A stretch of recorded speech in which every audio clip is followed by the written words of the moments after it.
El día de hoy tendremos un episodio sobre cómo los emprendedores pueden usar la innovación continua para crear servicios, negocios y productos exitosos.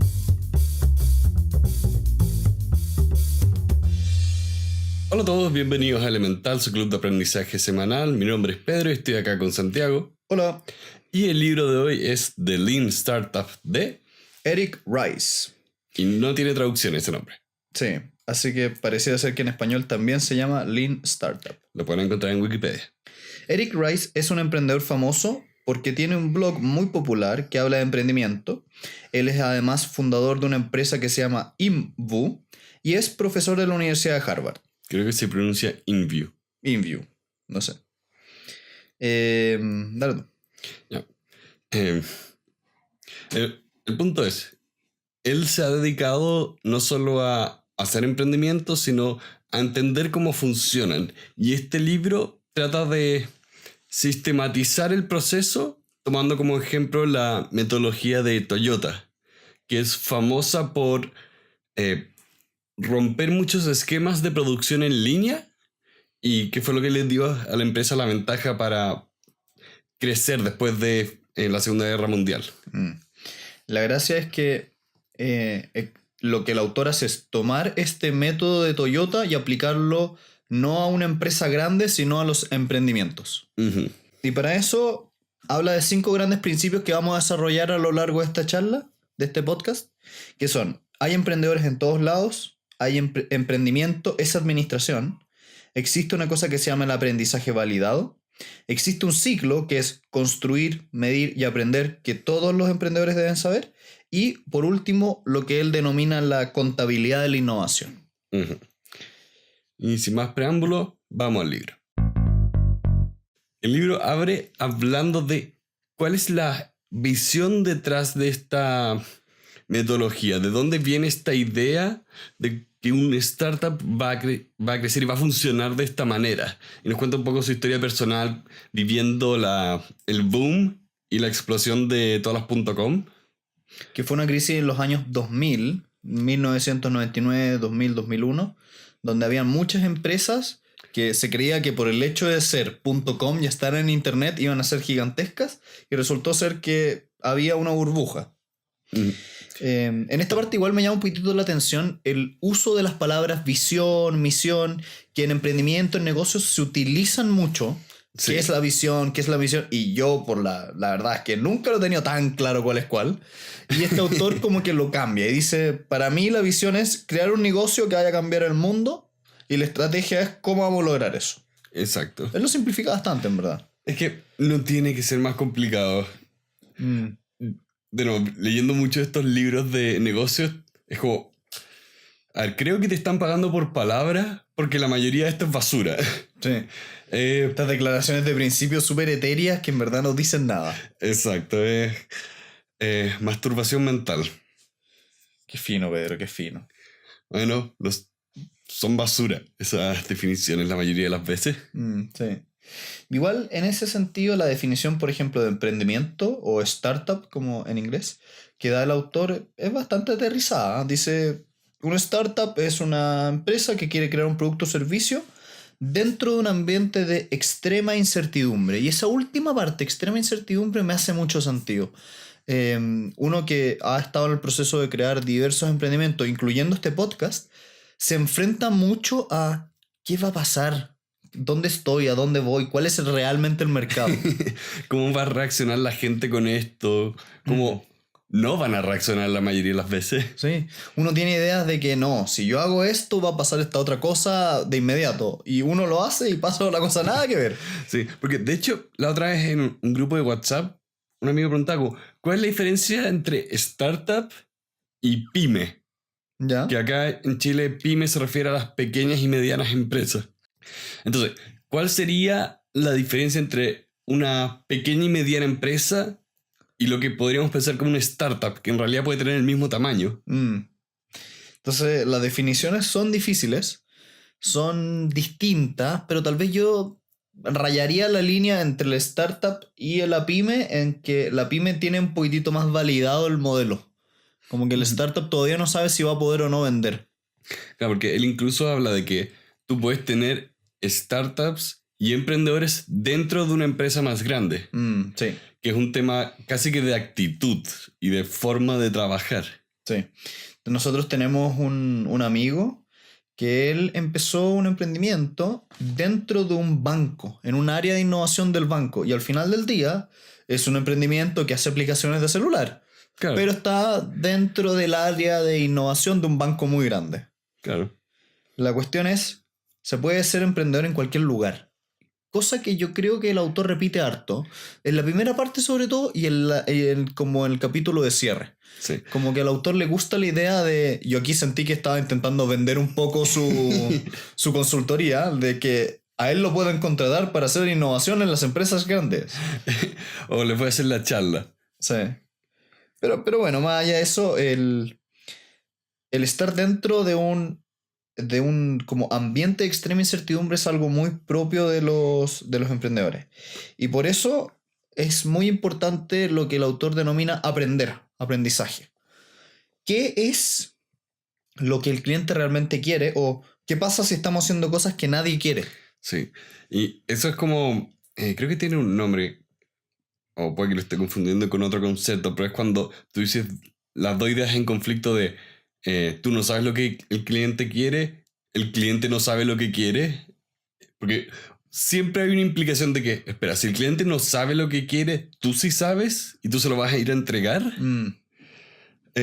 Acá la metodología piensa en decir que tú quieres descubrir qué es lo que quieren lo más rápido posible. Tú vas a llegar con una gran cantidad de ideas que tienes que probar que son reales o no.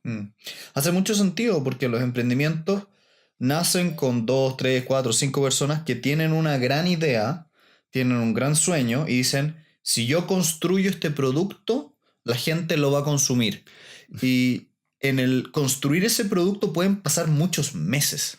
Entonces, ¿qué pasa si te gastaste 6, 8 meses, un año armando una aplicación de celular y cuando la lanzas nadie la quiere? ¿No te habría convenido tal vez hacer un prototipo muy muy básico, lanzarlo y ver si efectivamente alguien lo iba a consumir o comprar? Hay una gran cita de un profesor de emprendimiento que decía prototipa, prototipa, prototipa, prototipa. Grandes palabras, más grandes palabras nos han dicho. Pero el punto es cierto, por ejemplo, mirándolo al ombligo, acá teníamos la idea de que tanto como nosotros disfrutamos aprender, hay un público, hay gente que también disfruta escuchar estas ideas interesantes de una forma quizá más entretenida. No teníamos idea que realmente iba a haber alguien que efectivamente nos iba a escuchar.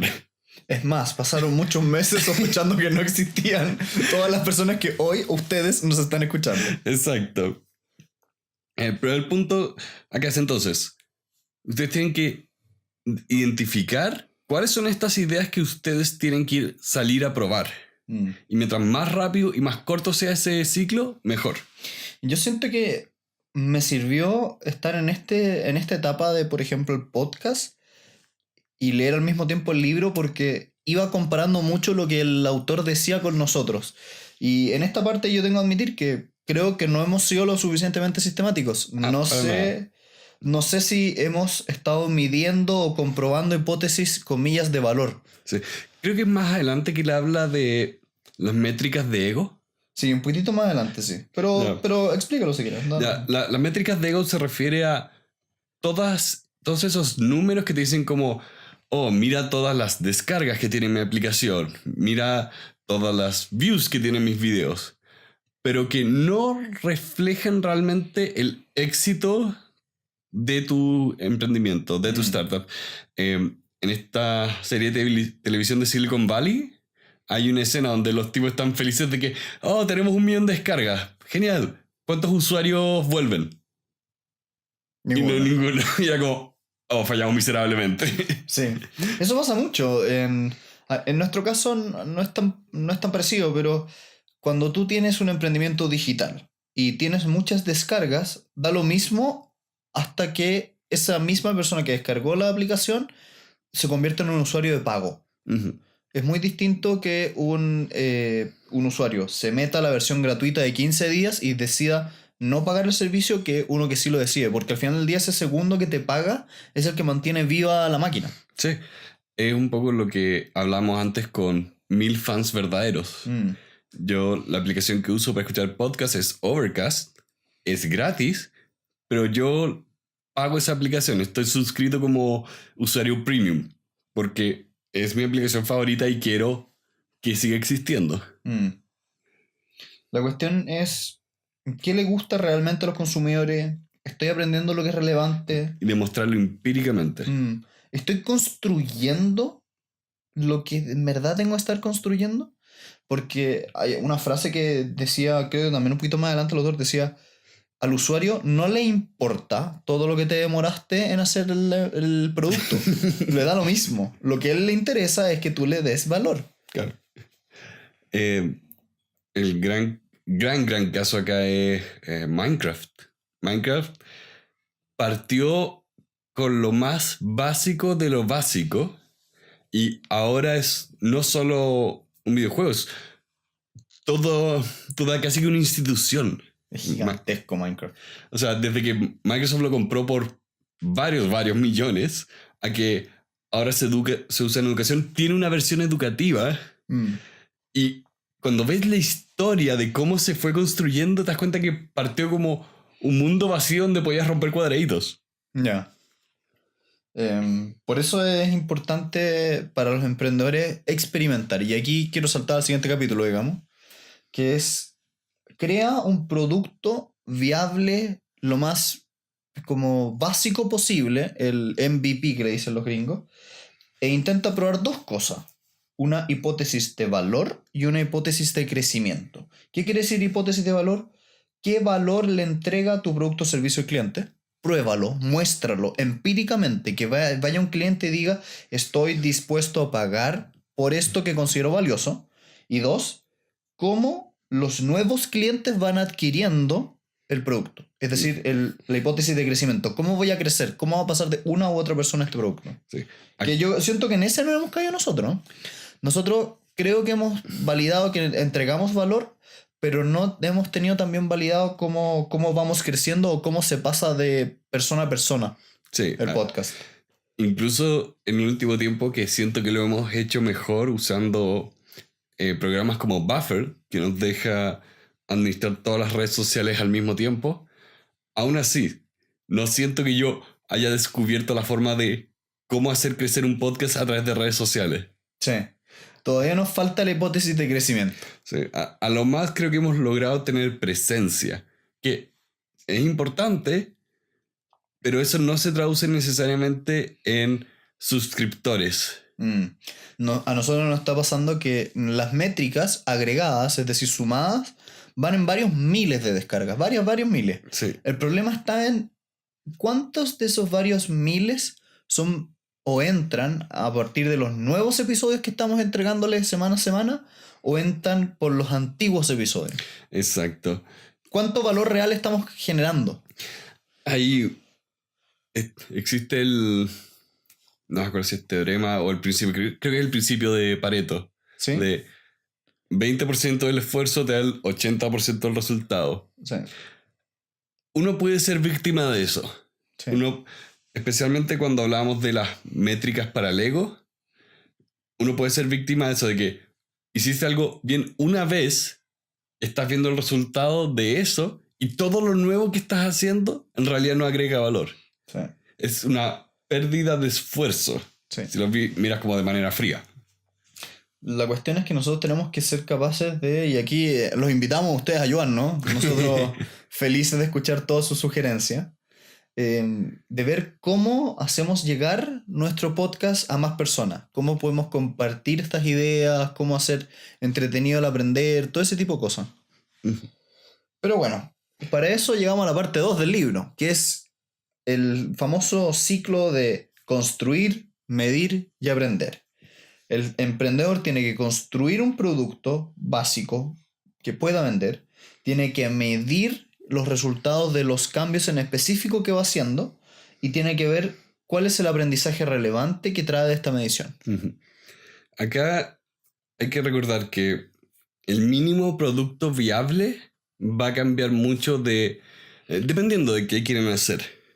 Por ejemplo, es bastante genial porque estaba viendo el otro día como este videojuego Splatoon, Ya no que lo uno de los conozco. últimos juegos de Nintendo, que realmente es como un juego de disparos, pero que tiene la gracia de que disparas pintura y usas esto para no solo ganar territorio, sino para desplazarte. Ya, Y yo me puse a ver como, ¿cuáles fueron los primeros prototipos? Y literalmente es cuadrados disparando círculos. ya, Pero los tipos, para ellos, sus primeros prototipos era, ya, esto tiene que moverse bien. Pero no era el mínimo producto viable. ya. Porque construir toda la estética que vino después fue lo que hizo el juego especial. Entonces hay que distinguir muy bien la parte técnica funcional y la parte como casi que se vive, cuál es la experiencia del usuario final. Porque tu mínimo producto viable tiene que tener una experiencia suficientemente buena como para no solo validar la parte técnica. Sí. El autor de hecho llama a ese tipo de cosas como los saltos de fe, que son como estas creencias de que algo va a pasar si es que haces tal cosa y que es fundamental para que tu producto o servicio sea exitoso. Entonces, ¿cuál es el elemento que va a saltar? ¿Cuál es el elemento que va a hacer el cambio? Por lo tanto, hay que apurarse, hay que probar estos como supuestos básicos. Sí. Lo mejor y más rápido posible. Sí, y acá es donde dicen harto el de fail fast, fail cheap. Falla rápido, falla barato. Ahí, creo que de nuevo lo hablaba más adelante, cuando hablaba de la prueba de producto a los magos de Oz. ¿Ya? ¿Sí? Que decía, mira, tú vas a simular que tu producto realmente funciona. La persona que lo está probando no sabe que en realidad no funciona, pero parece serlo. Sí. Y con eso puedes probar ideas. En concreto, para que se hagan una idea, lo que los autores hacían ponían una página web que en teoría tenía un computador haciendo un cómputo famoso. Es decir, Claro. había un computador que iba a hacer todo, pero escondido detrás había un ser humano. Sí. Por lo tanto, el usuario se metía y le preguntaba algo al juego, y el juego del autor del libro... Era como un chatbot. Sí, era como un chat. Y el juego, en realidad, no había una máquina detrás, sino que había uno de los empleados del emprendimiento respondiendo en tiempo real. Claro, pero lo que querían ver era la reacción de las personas. Y también acá el tema está de fallar barato. Porque ¿qué pasa si es que tú cuando lanzas tu producto, a pesar de que tú piensas que está en una etapa de prototipo, se entiende como un lanzamiento real?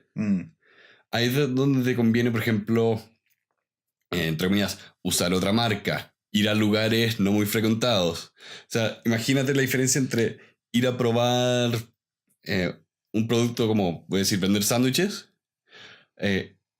afuera de un Starbucks o ir a un café que nadie sabe su nombre. Ya, sí. También hay que tener mucho ojo con las analogías, porque a otro emprendimiento le haya funcionado una estrategia no quiere decir que a ti te va a funcionar. Y es más, eso se suele usar como excusa para no pensarlo. No, si esto lo hizo Starbucks, por lo tanto a nosotros nos va a funcionar. Y en realidad, ojo, si es que a Starbucks le funcionó, no quiere decir que no existieran otros 100 emprendimientos intentando hacer exactamente lo mismo en el mismo lugar. ¿Sí? Y que fallaron. El caso de los tablets. Cuando la gente dice como, Apple no inventó los tablets. Como, muy bien, eso es técnicamente correcto. En la práctica lo hicieron porque fue el primero que funcionó. Sí, el primer tablet como comercialmente exitoso. Exacto. No se trata de ser el primero en el mercado y fallar miserablemente y poder decir, bueno, fue el primero. No hay premios por ser el primero y no tener éxito. Sí. O sea, al final del día uno no ve todas esas historias de personas que estaban en el mismo lugar intentando hacer la misma cosa con un equipo igualmente calificado, pero que algo no salió bien. Como que esas historias no te las cuentan. No, porque no son glamorosas. Sí. No tienen un final feliz, no hay como una resolución de superar. O sea, piensen piensen en general cómo se transmiten las historias, que siempre son de superar adversidades. ¿Cuántas historias hay de ser derrotado ante la adversidad? Infinitas. Pero no se cuentan. No se cuentan. ¿Cuántas películas existen donde el protagonista falla ante la adversidad? No quiero tirar algunos con muchos spoilers, pero... Pero son muy pocas donde el antagonista gana. De verdad. Ahí hay un tema que es muy peligroso para el emprendedor, porque nosotros como emprendedores nos hemos enfrentado a esto de que es más fácil encontrar la historia donde alguien te cuenta lo que salió bien y mucho más difícil encontrar la historia donde te cuentan las cosas que salieron mal, las cosas que no funcionaron y que yo creo que muchas veces son más valiosas para no caerse en el mismo error. O sea, siempre son más valiosas y siempre son más difíciles de encontrar, porque incluso las buenas historias que tenemos sobre emprendimiento, donde vemos la superación de la adversidad y donde las cosas no funcionan, aún llegamos al punto donde se supera la adversidad. ¿Te acuerdas con el libro de Nike? Sí. A muchas personas les puede haber pasado que ante las demandas hubieran fallado, ante no tener liquidez hayan quebrado, a que la competencia desleal los haya aplastado. Hubo muchos momentos en esa historia donde simplemente pudieron haber fallado y eso fue. De hecho, tú me decías que te pusiste a ver en Google todas las empresas que acá citaban. Sí. ¿Y un tercio habían quebrado? Es verdad. Eso igual, no sé si habla mal del libro, pero más allá de eso, el autor va citando constantemente emprendimientos. Y esto pasó en esta empresa, esto pasó en esta otra empresa, y como que los cuenta como si fueran casos de éxito. Pero hoy, unos 10 años después de que se escribió el libro, ¿en qué año se escribió el libro? Revisa. Bueno, hoy, varios años después de que se escribió el libro, ya no existen esas empresas. Entonces, igual es curioso cómo, más allá de que en un principio puede haber funcionado, puede que no haya sido sostenible en el tiempo. Sí. Aún así, no quiero que se entienda la idea de que... ¿cuál sería la traducción de esto? De might makes right. Como que la voluntad lo hace posible, una cosa así. No, se refiere a might como poder, como de... No sé, dime tú. Ok. 2011. Sí. Porque no quiero que se entienda la idea de que might makes right, que la idea de que porque tuviste éxito tienes razón, o porque tienes poder tienes razón, porque, por ejemplo, acá él habla del éxito de InView, y después googleamos esa empresa y es como, ok, no me parece tan genial.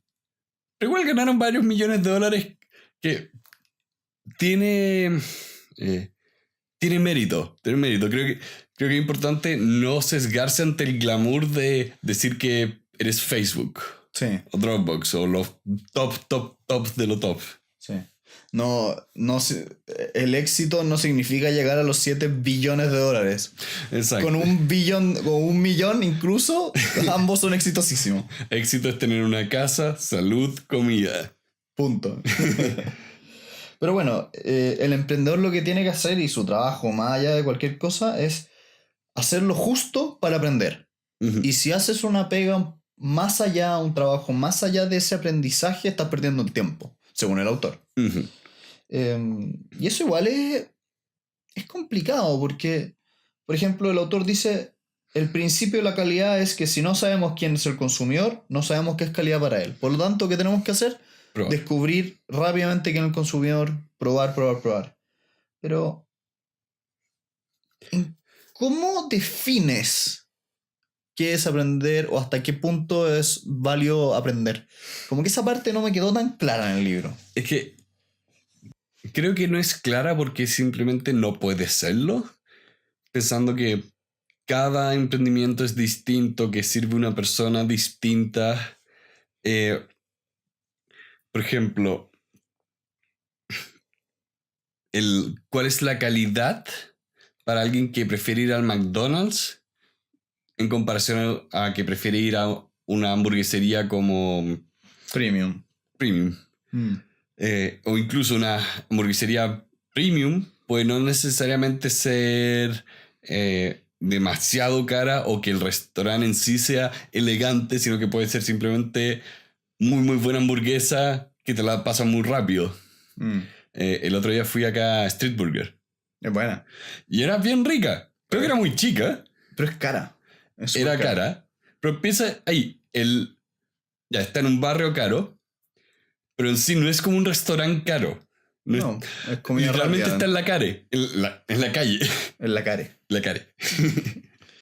Entonces, es importante tener una idea. Yo creo que esto es calidad.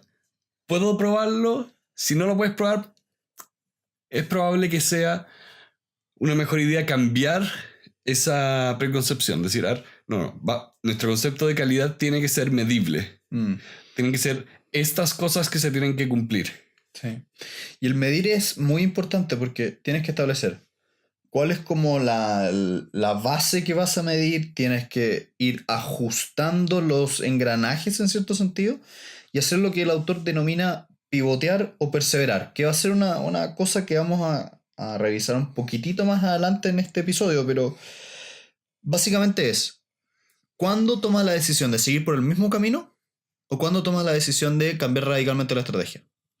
Y eso tiene mucho que ver con la medición, con qué es lo básico que quiero que mi producto tenga, cómo lo voy a validar y cómo voy a tomar decisiones a partir de eso que acabo de medir. Uh-huh. Bueno, acá es donde hablamos de todas las métricas de vanidad, de cómo es importante distinguir cuáles son importantes y cuáles son solo de vanidad. Porque, por ejemplo, cuando vimos este libro sobre la persuasión, ahí uno de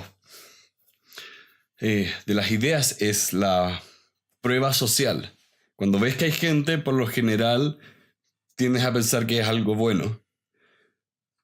Y es muy difícil distinguir entre, ok, efectivamente estoy logrando tener prueba social o simplemente tengo gente que pasa y se va. Que no se convierten en consumidores de tu producto. O de la palabra consumidor, pero acá funciona. Sí, pero a ver qué otro cliente. Cliente, sí. Sí, tu cliente. Y para hacer estas métricas, una técnica que hemos escuchado varias veces en otros lados, y de hecho la hemos conversado en el podcast, pero son las pruebas A-B. Uh-huh. Toma un producto. Elige algo que quieres probar. No sé, por ejemplo, cuál es el color de la página web que es más exitoso y crea 2 versiones de la página web, una con el color A, otra con el color B, y muéstrale a distintos grupos de personas la prueba A y la prueba B y mide cuál tiene mejores resultados. Sí. Cosa que hace Facebook constantemente. Lo hace todo. Cada vez más en el último mes, cada vez más veo canales de YouTube quejándose de YouTube haciendo esto. No. De que YouTube está experimentando con YouTube mismo y es como, ¿qué pasó? De un mes a otro, mis suscriptores dejaron de llegar a mis videos. Y literalmente YouTube no estaba mostrando los videos a los suscriptores. Yo sé hablar. I don't speak English. En fin, el punto es que prueba y prueba rápido y una forma de hacerlo es haciendo experimentos A-B. Otra forma de hacer experimentos es una metodología que se llama la metodología Kanban, que básicamente es como una mini carta Gantt donde vas poniendo acciones que quieres hacer, en qué estado están y si fueron validadas o no. Ahí podemos poner las notas, o para aquellas personas que lo quieren poner en Google Imágenes van a obtenerlo de manera inmediata. Uh-huh.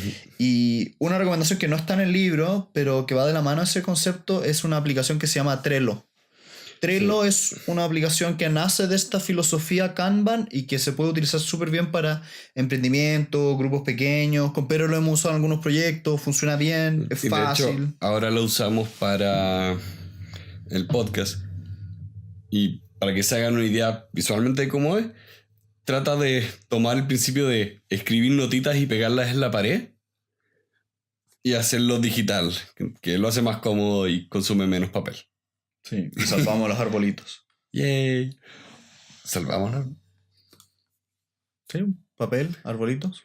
¿No? Es que me puse a pensar toda la cadena de ¿qué será más barato? ¿Tener el papelito, ponerlo en la pared? ¿O el computador, la internet, electricidad? Sí, probablemente ahí no sé si salimos tan para atrás, pero bueno. Bueno. Pivotear o perseverar, ¿no es cierto? Corregir el camino. ¿Voy a seguir haciendo este producto con estas características o necesito hacer un cambio radical? Sí, esto viene directamente de lo anterior, de si tus métricas y tus buenas métricas te están diciendo que esto no está funcionando, tienes que decidir de seguir el mismo camino, arriesgando fallar, o puedes estar diciendo, no, mi hipótesis es correcta, pero se va a demorar, o hacer un cambio. Sí. Y estos cambios, el autor los clasifica en 10 tipos distintos. Nosotros no los vamos a mirar todos, pero para que se hagan una idea. Un tipo de cambio es lo que antes era una característica del producto se transforma en todo el producto. O lo contrario, cuando una única característica de un producto era insuficiente, es necesario agregar otras características. O cuando nos damos cuenta que el problema se soluciona cambiando el tipo de cliente. Cambiar cliente, productos, segmentos, plataforma, sí, arquitectura, etcétera, etcétera. Todo lo etcétera. cambiable se cambia. Sí. En esa parte, yo sentí que el autor hizo buena investigación. Sí. Como que ese capítulo en específico de cambiarse de camino me dio la impresión de que no era solamente extraído de su experiencia personal, sino que hizo algo de investigación. Sí, y este es de los más importantes del libro, yo diría, porque existe tanto esta idea de perseverar ante la adversidad, o miedo a equivocarse, aversión al riesgo. Y este capítulo en particular encuentro que plantea muy bien la idea de que no, tú quieres ganar la guerra, no la batalla. Y eso significa adaptarte a las circunstancias, estar dispuesto a aceptar que te equivocaste. Y el autor mismo lo dice, esto es muy difícil. Sí, requiere como un trabajo de autoestima importante, porque estás diciendo, lo que tú pensaste está mal. O lo que tú trabajaste ya no funciona. O sea, él decía en un minuto, contaba toda una anécdota, decía, bueno, el manager que no quería cambiar de opinión era yo. Sí. Yo era el que no quería renunciar a esta característica que a mí me encantaba. Y eso tomando en consideración que estamos en un emprendimiento que en el proceso de creación del producto está perdiendo dinero. Y pongámonos en este podcast no sucede tanto porque somos muy baratos de producir un podcast. Sí. Pero imaginémonos que estamos creando un restaurante o algo más caro, más intensivo de capital. ¿Qué haces cuando estás perseverando en una idea que te está quemando millones de pesos o dólares o lo que sea y no eres capaz de darte cuenta o no querer verlo? Uh-huh. Ahí es donde eventualmente 1 o 2 años después estás quebrado, estás en cero. Uh-huh. No, y es difícil la decisión, es difícil. Pero sin detenernos tanto y haciendo también un comentario un poquitito de fondo, yo sentí que el autor hizo investigación, pero no me gusta respecto a la reacción del libro que el autor no hace mucha cita. Esa parte como que sentí que cuando yo no noto que alguien me está citando a pesar de que lo veo, me parece un poquitito sospechoso. Sí. Bueno, también venimos de leer hace un par de semanas un libro que tenía 200 páginas de referencia. Sí, estamos mal acostumbrados. Habiendo dicho eso, es cierto, ver incluso estudios pequeños como citaciones a papers le da valor. Sí, siempre agrega. Pero bueno, vayamos a la tercera y última parte del libro, que es acelerar. ¿Qué pasa cuando ya estás llegando al momento donde el producto más o menos funciona, tienes más o menos claro cuáles son las características y cómo pasa de una persona a otra? Y finalmente, cuando se termina el libro, es cuando ya eres exitoso, ¿cómo mantienes esta cultura de innovación? Uh-huh. ¿Cuál va a ser tu línea de productos? ¿Vas a hacer algo que tengas como cientos de productos o 5? Y además, respecto a ese mismo producto, ¿vas a producirlo de manera que hayan muchos y muy largos pasos para la producción o vas a ir creando producto a producto? Y en esto sentí que el autor era un pelín distinto a lo que yo hubiera pensado, porque decía, si es que ustedes van a construir un automóvil, hay 2 formas de hacerlo. Primera forma es que una máquina cree las ruedas, una segunda máquina cree la transmisión, una tercera máquina la carrocería y así. Es decir, paso a paso y en una línea de producción a los Ford. Uh-huh. Y una segunda opción es ir haciendo un auto completo y después pasar al segundo auto completo. Y contra toda intuición, el autor recomendaba este segundo sistema respecto a los emprendimientos, de crea el producto completo, no hagas una línea de producción muy larga. ¿Y por qué? Porque es más fácil notar los errores y los problemas si es que vas haciendo un producto completo más que haciendo una producción que tarda meses en sacar un solo producto. Claro, es un poco, y de hecho es impresionante ver cómo pasa en el mundo del software, que también se aplica este principio de, mira, yo voy a construirlo y después lo lanzo y ese fue el tema. Sí. Cambio, ahora cada vez más lo vemos de que, por ejemplo, los últimos sistemas operativos, uno puede ir y bajarse una versión de prueba antes de que salga el oficial. O incluso en los videojuegos está lo que se llama el beta testing, que es cuando tienes tu versión casi completa, que 1 o 2 meses antes del lanzamiento oficial se abre al público porque quieres ver cómo funcionan los servidores, cómo está la conexión a internet de todos los que van a ser tus clientes. Necesitas probar todo eso para que en el momento que sea oficial el lanzamiento no colapse. Diablo 3 fue un videojuego, sí. Fue un fiasco los primeros meses. Nadie se podía conectar a internet, el juego estaba roto, la economía interna estaba rota. Realmente era injugable. Y después de que despidieron al creo que era el director o el productor, revirtieron muchas decisiones, rebalancearon todo y empezó a funcionar bien de nuevo, pero sí, esa clase de cosas no te pueden pasar. No puedes pasar un año trabajando en algo que nadie quiera porque tomaste muchas decisiones malas. Sí. En este sentido, cómo crece el emprendimiento se hace importante, porque si es que tú no te das cuenta y tomas malas decisiones y crece de una manera muy explosiva, puede significar la ruina de tu emprendimiento. Y en esto también me quiero saltar un poquitito al siguiente capítulo del libro, que es cómo crecen los emprendimientos. Puede ser de boca a boca. Puede ser que el propio uso del producto lo haga pasar de una persona a otra, como un correo electrónico, o comprando publicidad derechamente. Y en esto el autor habla de los motores de crecimiento. ¿Qué es lo que hace crecer tu base de clientes, tu base de consumidores?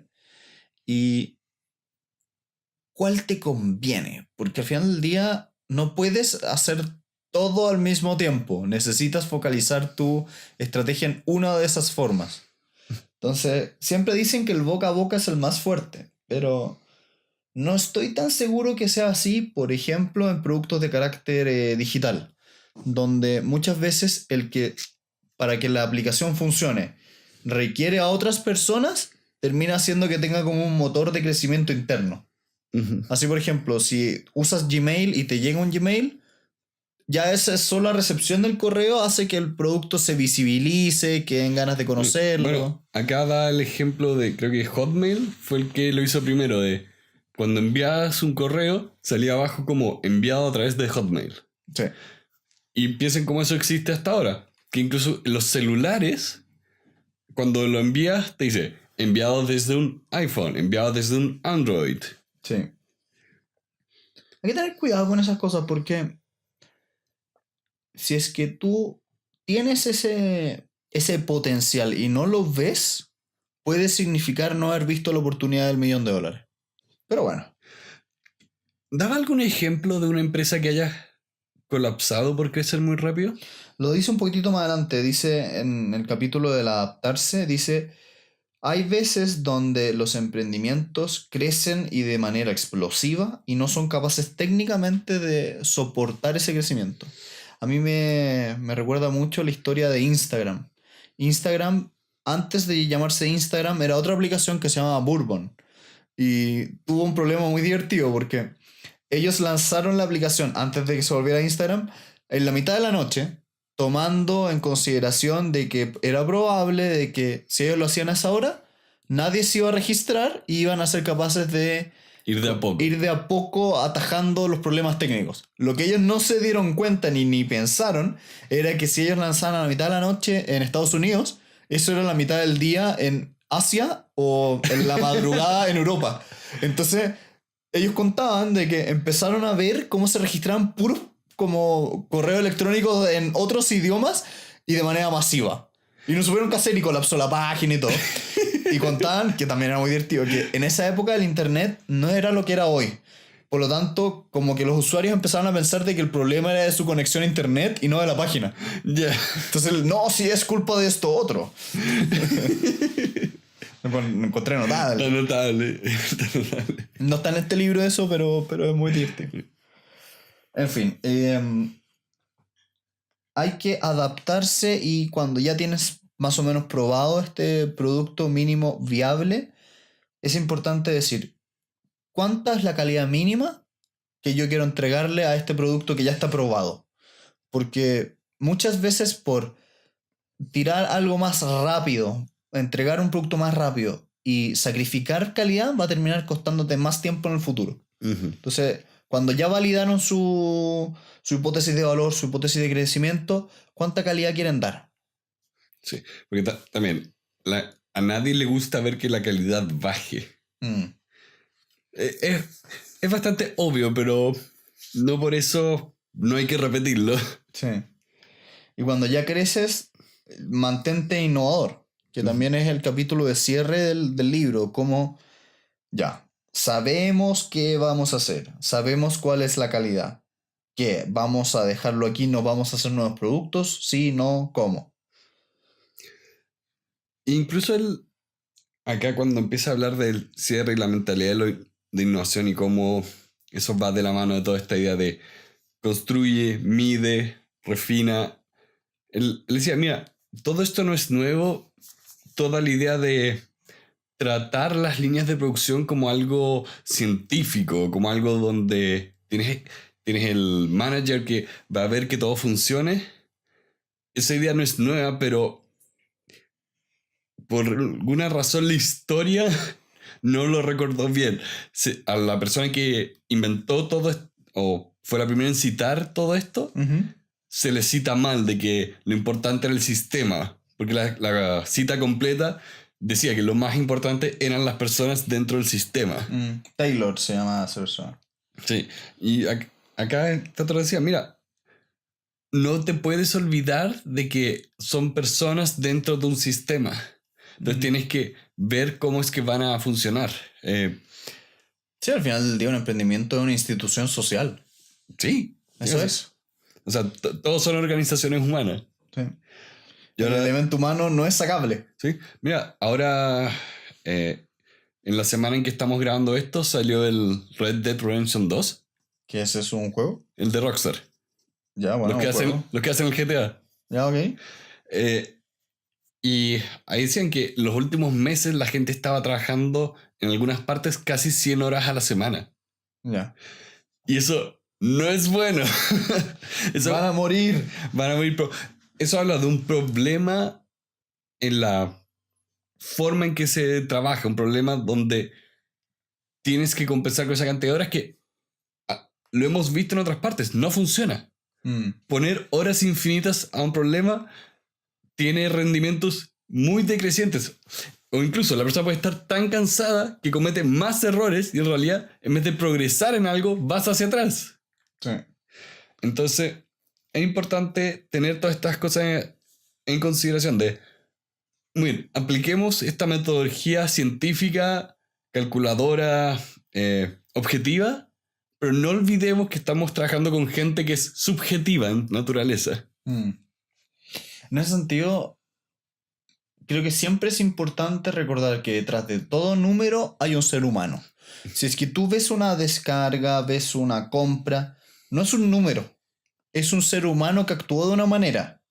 Por lo tanto, ten siempre en consideración quién es el que está detrás de esta compra. ¿Cómo le estoy yo dando más de lo que él me está dando a mí? Y con eso el libro llega a un fin que yo siento que es un poquitito autocomplaciente, porque habla de cómo su revolución de los startups viene ahora y esta va a ser la metodología del futuro y no sé qué. Y yo voy a ser el nuevo Taylor y no sé qué. Creo que yo no me lo tomé tan mal, pero te entiendo. A mí solo lo estaba resumiendo y fue como, esto es pura basura. Pero bueno. Este es un libro que a mí me gusta en cuanto a lo ágil que es de leer. Es entretenido, tiene buenos ejemplos. Tiene contenido, sí, al momento de resumirlo me di cuenta que aprendí muchas cosas, me di cuenta de muchos errores que estamos cometiendo, lamentablemente. No, las métricas de ego fue como, oh, estamos haciendo todo mal. Todo muy mal. Estamos midiendo cantidad totales de descarga y no estamos comparando mes a mes, por ejemplo. O sea, no, incluso viendo mes a mes, está el tema de que los capítulos más populares son tan populares que arrastran a todos los demás. Entonces, ¿qué ocurrió? Yo decía, ok, tenemos que cumplir por lo menos las métricas de YouTube de 4.000 horas al año, 1.000 suscriptores. Pero el tema de las 4.000 horas al año se mezcla porque tú dices, ya, el total va a ser ese, pero ¿cuánto me tiene que dar cada capítulo nuevo para ser sostenible? Sí. Y ahí pensé a ver cómo, espera, los nuevos capítulos no están siendo sostenibles.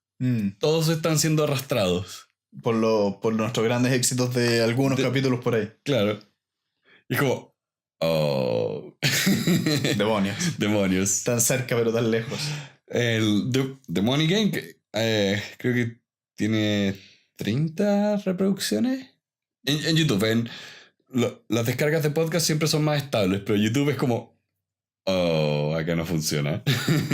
Sí, en ese sentido, todos los que nos escuchan y nos quieren ayudar, nosotros más que felices de recibir sugerencias de cómo mejorar esto, de cómo traspasar las ideas de un lugar a otro, de cómo hacer crecer el podcast, digamos. Exacto. Pero más allá de mirando al ombligo, ¿cuál va a ser tu nota para este libro? Yo me quedaría en un 7 de 10. Es un libro entretenido, bueno.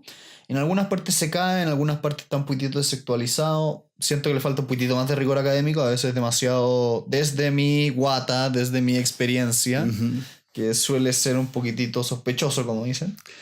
Y no sé si sospechoso, pero incompleto.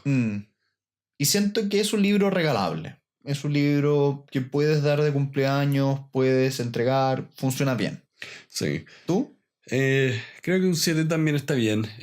Es complicado escribir este tipo de libros en general, ya que estás diciendo, hey, estoy metido en el ambiente más especulativo y dinámico, incierto posible. Vamos a tratar de sistematizar esto. Sí. Entonces es un gran desafío.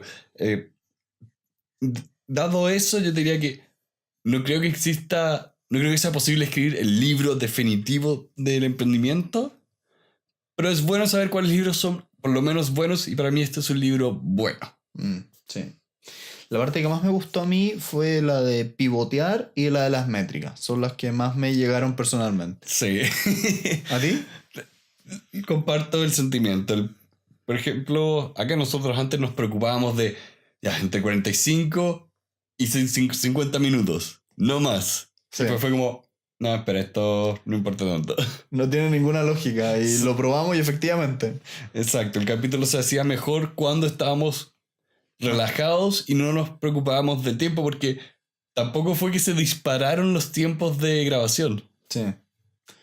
En fin, nuevamente, gracias a todos los que nos escuchan hoy. Estamos hoy día esperando sus comentarios de sugerencias. Queremos ayuda, por favor. Los invitamos a escucharnos en Spotify, iTunes, Google Podcast, en YouTube y en todas las otras plataformas de podcast.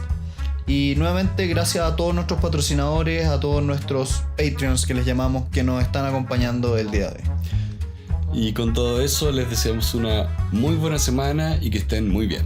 Bye. Fue tan rico, weón. Ya, está grande. Bueno, después conversamos. No, puedes contarlo. No, voy a borrar esta parte. No tiene nada que ver. Entonces voy a dejar esta parte. Bueno, déjate. Él llama No. Es que más allá de eso no es tan así. Sí. Ok. Dale tú. El libro abre. Ok. El libro. El libro. El libro. Ok.